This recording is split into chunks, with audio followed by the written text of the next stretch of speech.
My name is Margaret Elise Harrington.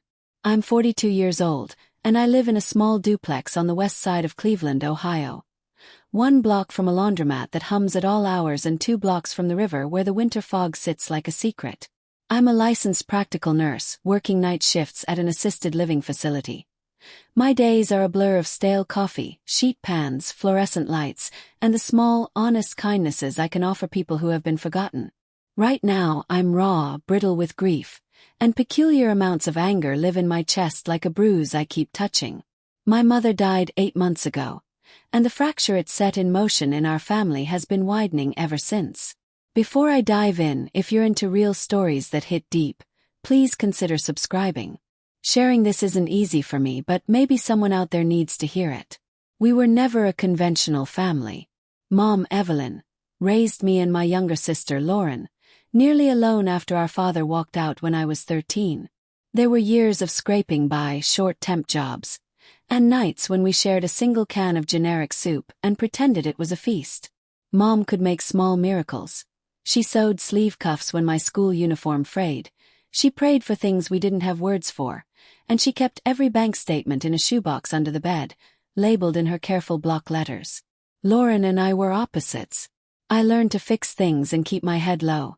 She learned to talk louder than the chaos and to take what she wanted when she wanted it. Even as kids, I remember her coming home with gifts that weren't hers. Notes snatched from other kids, hair clips, a jacket, and laughing as if she'd performed some brilliant trick. We fought and then made up, as siblings do. After Mom's death, those patterns hardened into bones. The funeral was an Ohio winter hush, gray sky, the smell of cheap florist greens, the murmured condolences that slid off me like water. People said, "She was such a good woman," and I wanted to echo that and mean it. What I didn't expect was the silence after the service when Mr. Gallagher from the funeral home approached me with a thin envelope. Inside was the attorney's card and a note in Mom's handwriting. Important, estate. See Mr. Jensen. I remember the air tasting metallic. My stomach anchored into something cold. That first afternoon, I found our old shoebox. The folders were gone. Why would she take them? I asked myself out loud, pacing by my son's second-hand recliner. Rain hissed against the windows. I imagined a simple explanation. A clerk misplaced a file, an honest mistake. But there was a clutching anxiety under my ribs whispering otherwise. When I arrived at the attorney's office, the room smelled faintly of lemon disinfectant and old paper. Mr. Jensen, a man with reading glasses that added 2 magnifying lenses to his face, sat me down and said words I hadn't rehearsed. "Your mother left a will, Margaret. Most of the estate is to Lauren." I felt the ground shift. I asked him for the document, and he slid it across the table like it was a thin, dangerous blade. The will was typed. The bulk of Mom's modest assets, her small house, her life insurance, the odd savings, were bequeathed to Lauren. There was a clause for me. A monthly annuity if I could prove financial hardship. The ink was official. The paper bore a notary's stamp. Lauren's name sat in bold relief, something so small to other people, so enormous to me, because it rearranged everything I thought I had coming. "I'm sorry," Mr. Jensen said, as if that would ease the sudden knowledge. "There was an earlier draft, but it seems to have been superseded by this. We have to treat the latest valid document as controlling, unless there is a successful contest." We sat across from each other for a long time. My hands went cold and tingly. My throat ached. When I tried to breathe, my chest tightened so much that I felt as if I might not find enough air to form simple sentences. At home, I stared at the shoebox gap and then called Lauren. Her laugh came across the line like a spark. "Did you see the will?" she asked, breezy. Her voice, so used to cutting through things, made me small. I told her I had. There was a pause and then, "Mom wanted to make sure everything was handled. She trusted me to take care of it, Meg." "Take care of it how?" said. "With common sense," she replied. The line clicked dead. She didn't sound guilty. She sounded like the person who had always gotten what she wanted and was perfectly comfortable with it. That night I couldn't sleep. The fans in our duplex carried the smell of laundry detergent. My son's sneakers left a trail of lint under the couch. I laid awake imagining the house where Mom had kept everything. The little kitchen with the yellow curtains, the grooves in the bathroom tiles where she'd leaned for years. I felt both hollowed and crowded with questions. I had been the one who'd called the ambulance that winter morning when Mom collapsed. I'd sat in the cold hospital room while doctors took her vitals and Lauren arrived late, with a manicured hand and a new perfume that made me wrinkle my nose. I remembered fights at the bedside, Lauren insisting certain forms be signed, me stiffly watching. I remembered a stack of papers in Lauren's tote bag the day before Mom died. So I did what felt impossible. I filed a contest. It was the only action that seemed to hold any oxygen. I hired a lawyer, a woman named Carla Ruiz who smelled faintly of peppermint and patience. "We will request an audit," Carla said, and her voice steadied me. "We will subpoena bank records, phone records, everything. If this is resonating with you so far, a like really helps us reach more people. It matters in ways I couldn't predict then." Even saying the words contest felt like betrayal and salvation at once. I wasn't sure which. At night, I would press my palms into the old shoebox's empty space and feel the ghost impression of receipts and notes. I would run my fingers along the seam of the living room couch where Mom once sat reading, and sometimes I would have to walk outside because the apartment felt too small for the grief and the questions. Family photographs watched me from the mantel. Mom smiling between us, Lauren leaning in as if to claim the frame. How do you begin to fight a sister? How do you prove that love and obligation were replaced by something colder? The beginning of the lawsuit felt like a split between then and now. People who had once been neighbors and church friends took sides in the silences. I began to wake at 3 a.m, heart racing, replaying confrontations, wondering when the truth would present itself. The first court date was scheduled in 3 months, and I had no idea how much would fall apart in between. I only knew that if I didn't step forward, my mother's life and the small dignity of our family would be rewritten in a single document, possibly by a version of Lauren I hardly recognized. And so I walked into the winter with a legal paper in my coat pocket and an ache where certainty used to live. My nights were long. My shifts at the facility were longer. I learned to smile while my mouth felt like it belonged to someone else. I learned to file records and make notes on napkins and to sleep in fits. The story had begun, and it would not let me go. The morning the subpoenas arrived at Lauren's doorstep, the sky over Cleveland was a low, slate gray, the kind of day that presses its weight on your shoulders.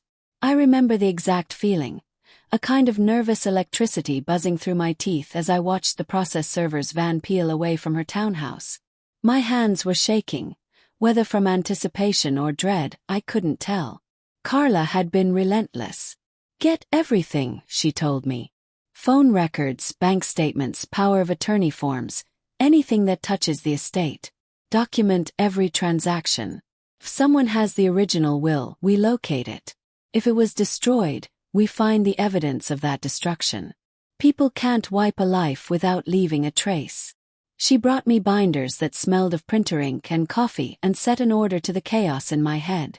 The binders made me feel like I had a backbone again. We found small things first. An ATM withdrawal the day after Mom's death for $500, a purchase at a manicure salon for nearly $120, a large check made out to L. Harrington but lacking memo notes. The bank was cagey at first. Privacy laws, red tape. But once the subpoena arrived, the records flowed like a slow, stubborn river. They were maddening in how ordinary they were. Someone buying a plane ticket, someone signing a check, someone moving money between accounts at odd hours. It wasn't the dramatic theft I'd imagined. It was laundering, legalisms, and a string of choices. There were also things that hurt more than money. I found text messages between my mother and Lauren in the last month of Evelyn's life. On one, Mom wrote, "Please don't take everything. Promise me you'll look after Margaret." On another, Lauren replied, "Relax, it's all under control." The messages felt like knives. There's a distinct bruise that forms when love is traded for convenience, and I was fatally sensitive to it. The more I dug, the deeper I fell into the anatomy of our family. I realized we had been living by a map drawn by someone else, bills shoved under mattresses, promises traded for affection, silent bargains that had always favored Lauren. She had long been adept at managing perception. Neighbors loved her. Church ladies complimented her coiffure. To them, she was dependable, generous. To me, she had always been two people. One public, one private. In the private one, there were transactions that looked a lot like manipulation. One evening, Carla handed me a document that made the world tilt.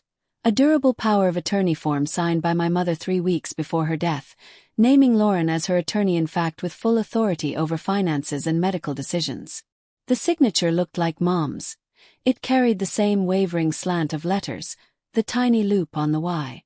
But the notary stamp seemed off, slightly smudged, dated on a Sunday when the notary's office was closed. "We'll have it examined," Carla said.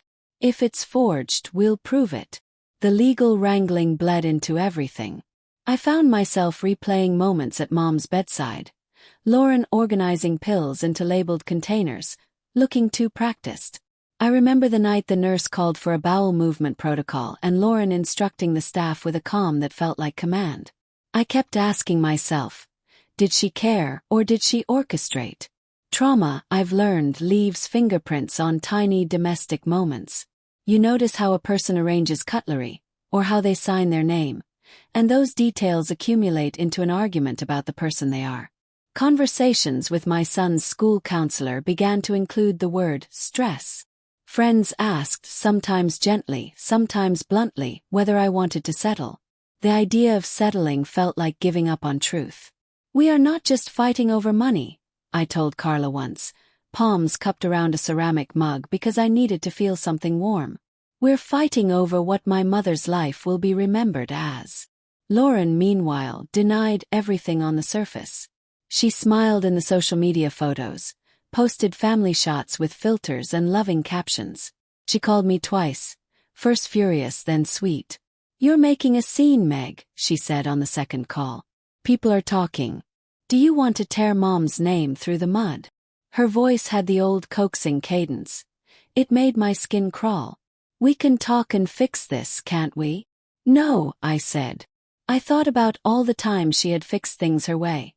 Quick, unilateral, polished over the ash. "We can't fix this without the truth." When the deposition day arrived, I felt like I was walking into ice. A conference room smelled of stale coffee and lemon disinfectant again. The court reporter's machine made a steady click-click noise. Lauren arrived in a slate-colored coat, hair glossy. Her hands were manicured. She carried a leather folio. She looked like someone who'd been designed by a PR team. Carla had me swear to tell the truth and asked me to speak slowly. The questions scraped old wounds. "Did you ever see your mother sign the power of attorney? Did you have conversations with your mother about the disposition of her assets?" Each answer forked into something more complicated. Protective lies we'd told ourselves to survive the past. Lauren's deposition lasted hours. She spoke in perfunctory sentences, neat and contained, but there were micro-gestures. Jaw tensing, a hand rubbing the bridge of her nose when a question touched on money. When asked about the shoebox, she said, "I had it. I was organizing her things." She used the word organizing, as if it were a benign euphemism for erasure. After that day I slept badly. My hands shook sometimes when I opened my son's lunchbox. I took to staring at my own handwriting, comparing loops and slants, looking for the differences between how a person signs their name for love and how they sign it when they are pressured. There was a small, gnawing fear that this conflict would devour us. I thought of Mom sitting at the kitchen table with a pen, and I wondered what had been whispered to her, what truths had been bent around her, who had said what at what hour. We gathered witnesses. A neighbor who'd seen Lauren entering Mom's house with grocery bags late at night, a caregiver who'd been fired under suspicious circumstances, a bank teller who found anomalies in a deposit slip. With each affidavit and sworn statement, the map of what had happened became less abstract and more human. This wasn't simply about inheritance. It was about control, about the power to narrate a life. I kept seeing Mom in my mind, head bent, hand tremulous over a pen, and it made me want to howl. Some nights, in the quiet after the world had gone to sleep, I would type messages into my phone and then delete them. I wanted to call Lauren and ask every question, to demand the truth in a way that would spill the secrets out of her. But I didn't. Instead, I made lists. Witnesses to subpoena, documents to file, the small things that accumulate into proof. I learned to be surgical with grief, to set it aside like a tool until needed. Has something like this ever happened to you? Feel free to share in the comments. I'm reading everything. Sometimes hearing another person's echo can steady you. Everything was building toward a courtroom. The smell of paper and ink, the quiet of the waiting room, the low murmur of people speaking in voices that try to pretend everything's ordinary. I kept thinking about the jury. I imagined them sitting there, ordinary faces pulled into a strange, intimate drama. What would they see? A woman who'd loved her mother and fought for her memory. A sister who'd taken advantage. Or two women, each with pieces of truth, each shaped by a lifetime of need. I would find out soon enough. The court date loomed like a storm. The courthouse in downtown Cleveland looks like an older, serious thing. Limestone steps worn soft by countless feet, brass doors that creak, echoes of heels in marble corridors. I had never expected to have my life unfold beneath its vaulted ceilings. When I walked into the courtroom that first morning, the air carried the dry scent of coffee, papers, and a faint trace of cologne. The jury box sat empty, rows of chairs waiting like a choir. My palms were clammy. My pulse seemed to hammer against the ribs of my shirts. Jury selection felt like speed dating with consequences. Faces, every age, every background, glanced at me and then away. Some jurors looked eager and curious. Others wore the guarded disinterest of people who'd seen too many televised trials. I answered questions honestly when the attorneys asked about biases, prior experience, or connections to the family. The judge, a lean woman with silver hair who called herself Judge Whitaker, had a voice that was both gentle and absolute. "Listen for facts," she said, "not for pity or assumptions." The way she said it made something in me steady. Lauren sat at the plaintiff's table. Well, the defendant's table by technicality, and her posture was immaculate. She had the same crisp folders I had seen before. She had a tiny gold pendant that caught the courtroom light. I remember watching her once and realizing how skillful she was at being unaffected. Her eyes flicked to me now and then with a look that could be interpreted as regret or calculation. I couldn't tell which. Opening statements were a study in contrast. Carla stood and painted a picture of a woman who had run a small household with quiet dignity and left behind a lifetime of small economies and tenderness. She spoke about shoeboxes and receipts. She spoke about how a life should be honored. Lauren's attorney, Mr. Aldridge, a man with slicked hair and a confident smile, spoke about autonomy and adult decisions. He argued that Mom had the right to appoint whom she trusted. Both statements were true in their way. Both left out something. Witnesses came and went. The neighbor who testified to seeing Lauren at odd hours, the nurse who spoke about medication changes, the bank officer who pointed to discrepancies. I sat through each testimony with my hands clasped until they hurt. Emotions zipped through me like a current. I caught myself holding my breath during certain passages, as if breathing would distract me from the scene. During a recess, I met with the mediator. She suggested that families often settle to avoid collateral damage. "This is about narrative," she said quietly, looking at me over her glasses. "Who tells the story of your mother's last months?" I remembered the shoebox, the way Mom's handwriting used to curl. I imagined leaving the courtroom with an outcome that looked tidy but false. The idea of giving Lauren the authority to be the sole narrator of Mom's life made my stomach curdle. Something unexpected happened halfway through the second day. A late-arriving piece of evidence, what Carla called the needle in the haystack, was accepted into the record after a brief scuffle with Lauren's counsel. It was an audio recording. The court reporter's machine clicked. I felt my throat constrict. Judge Whitaker listened as the court clerk explained that the audio had been authenticated by an expert who confirmed the voice as Lauren's. My skin hovered on the surface of every part of me. The recording had been found on a small voice recorder in a box of Mom's things, one of those cheap models with a little red light. It bore a file label. Phone call December 3rd. Someone had pressed record, either deliberately or accidentally. The file was raw. When the clerk played it, the courtroom leaned forward like a body trying to hear a ghost. "Hi, it's Meg," Mom's voice said at the start. Thin, breathless, carrying the weight of knocks and hospital beeps beneath it. Then another voice, familiar, composed, said, "Listen, Mom, we have to get these papers in order so nothing gets messy. If you sign this tonight, we'll be fine." The voice was Lauren's. I felt like I had been struck across the face. The sound of her voice said things her mouth never did in public. There was a quality to it, there was pressure. "You can trust me to take care of everything," Lauren said soothingly. "I know how to manage it. Same here. If anyone asks, it's because you changed your mind. I'm just protecting your wishes." There were moments of static, the rustle of paper, Mom's soft murmur. "I don't know. Meg will be upset." Lauren's reply was quick, a practiced maneuver. "We'll make sure she is okay. It isn't as bad as you think."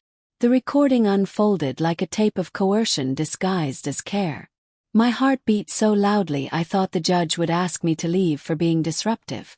When the clerk stopped the recording, there was a silence so thick that the air felt like molasses. I could see the jurors' faces, some flat, some pulled tight with surprise. I could see Lauren's jaw set like a trap. For the first time in months, the reality of the past was audible to a room of strangers. The confession wasn't a neat, legalistic admission. It was a voice, recorded, that made the intangible pain of manipulation suddenly concrete. Judge Whittaker adjusted her glasses, and then she said, in a voice I would remember as a hinge moment, "The court accepts this as evidence that coercive influence was applied." The jurors shifted. I felt a ripple of air move through the rows. I don't know if it was the sound of the judge's words or the weight of what had been played, but someone in the jury box drew in a breath audible to me, and I saw a dozen faces, and then the sound I will never forget, a collective involuntary gasp.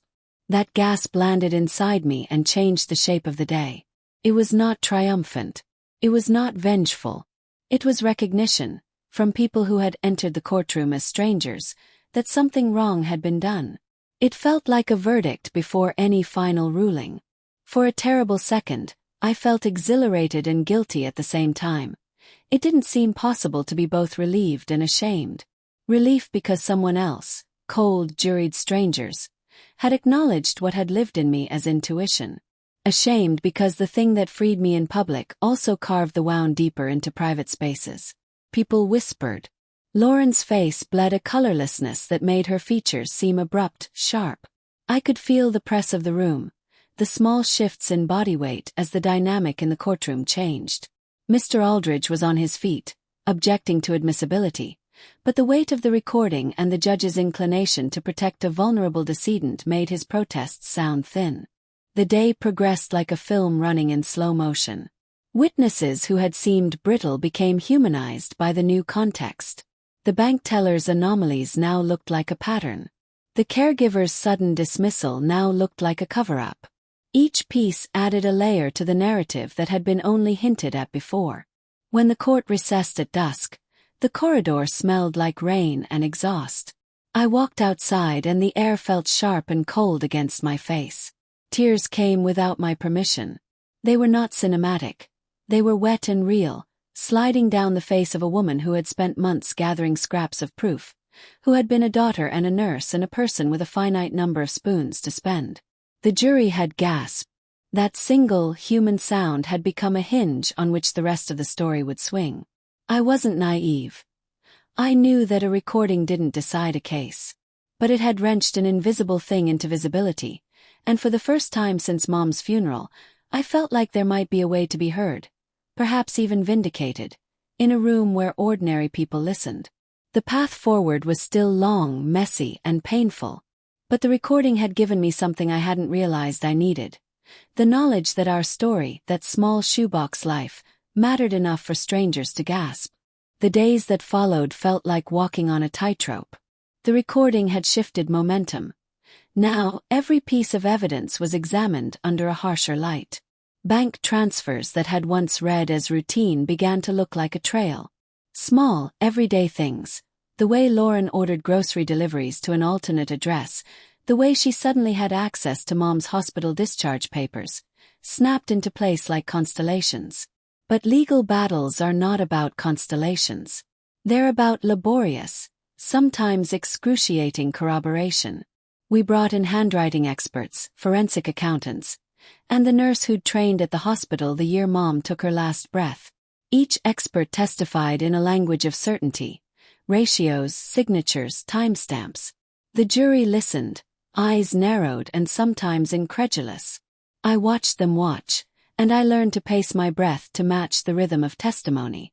Then, on a bleak Thursday that smelled faintly of snow, something happened in court I hadn't expected. Judge Whittaker called a recess and asked to see counsel at the bench. I sat in the gallery, hands folded so tightly they ached. Mr. Aldridge and Carla went to the bench. I could not hear their whispered words, but the tension clipped the air like a taut wire. When they returned, the judge announced she had reviewed an affidavit that had been filed under seal the previous week. She read from it with a kind of judicial gravity that made the room quiet in a way ordinary words couldn't. This affidavit contains an admission by Ms. Lauren Harrington, she said. Ms. Lauren Harrington admits to altering, with the assistance of third parties, certain documents of the decedent, Evelyn Harrington, and engaging in financial transactions to divert funds from accounts held in the decedent's name. The breath that left me was a ragged exhalation. The jurors' faces registered surprise, curiosity, 1,000 ordinary reactions settling like snow.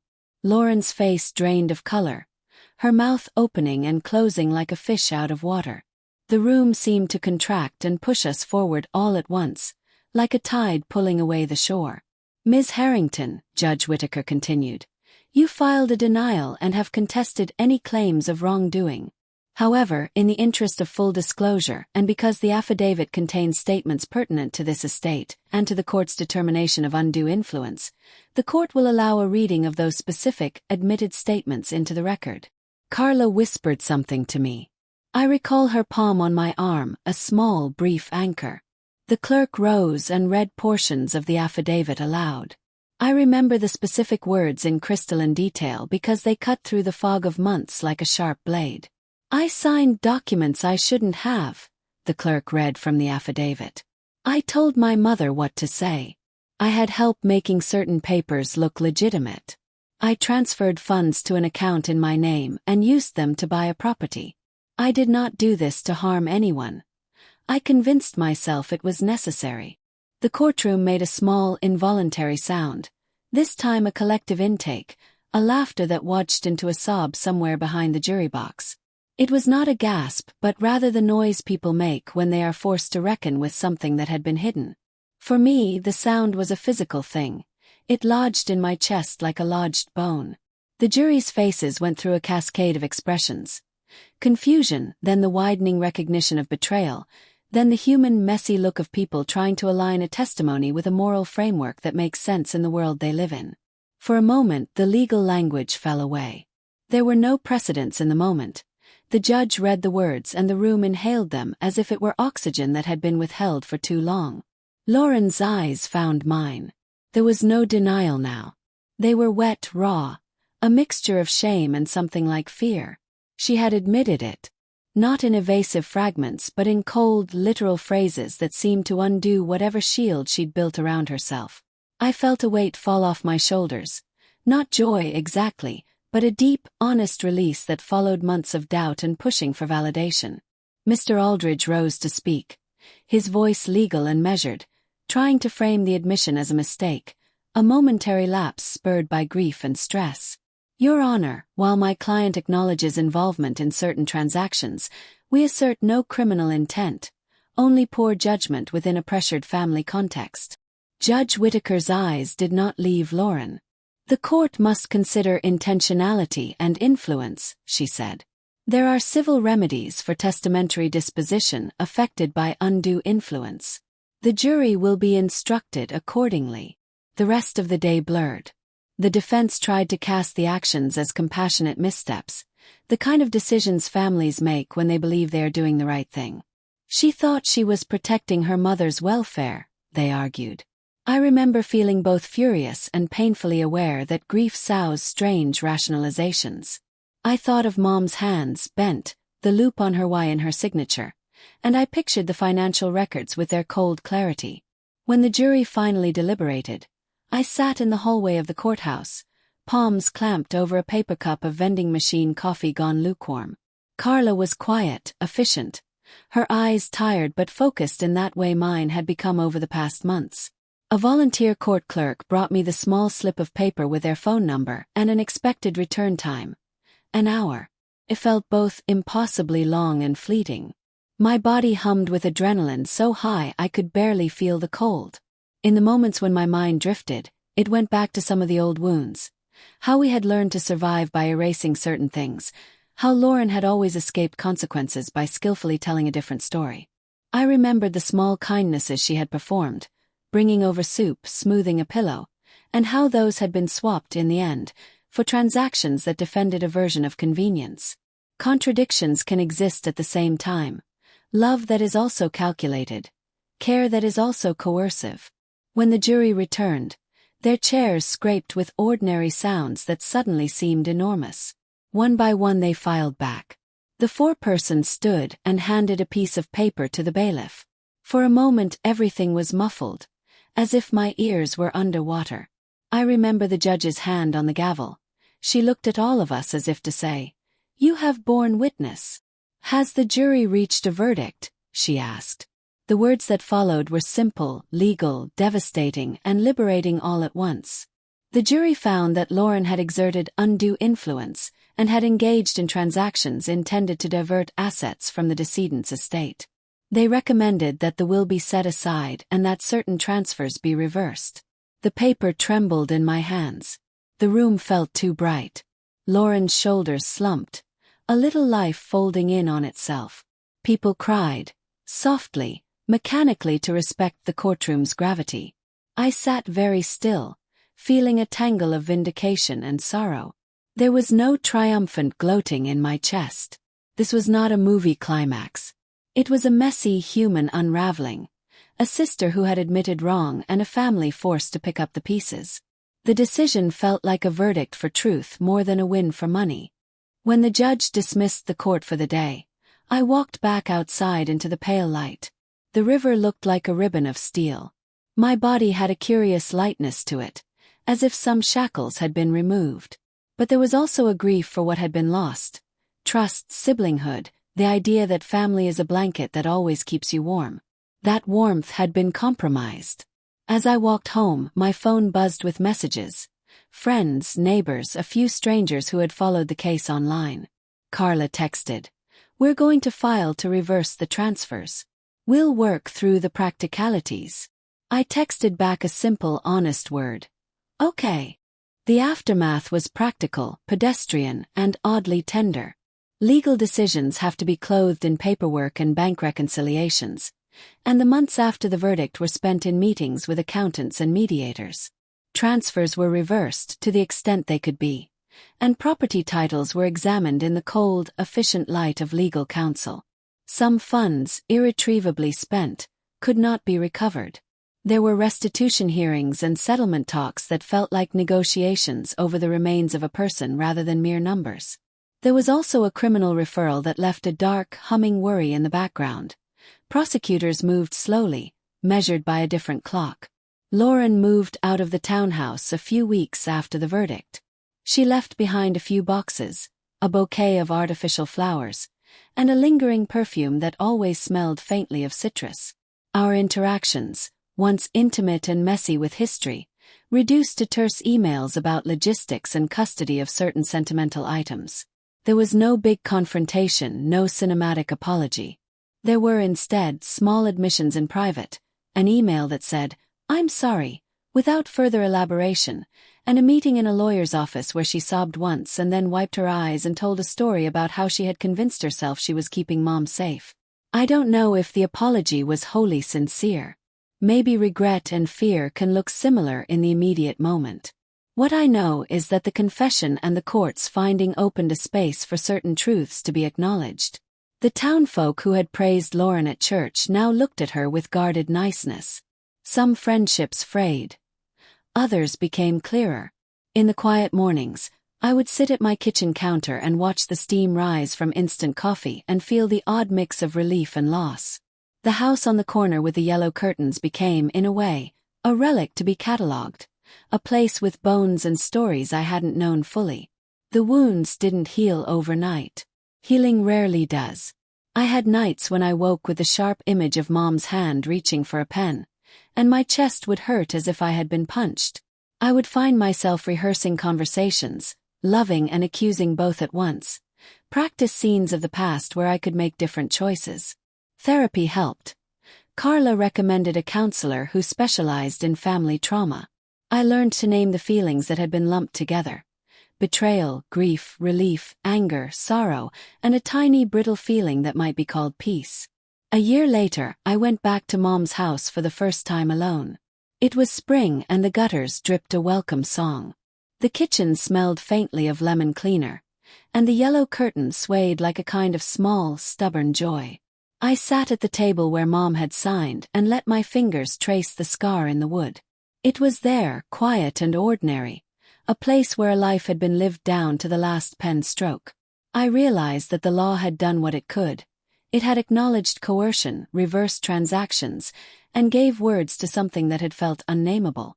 But the law could not stitch the past into something that looked seamless. It could only make the record more honest and tell a more truthful story of who had been hurt and how. People asked me if I forgave Lauren. I would answer honestly. Forgiveness is not a switch you can flip. Forgiveness arrived in fragments, an email set aside without immediate anger, a memory of a childhood picnic that didn't hurt as much when recounted, an ability to speak her name without my stomach dropping.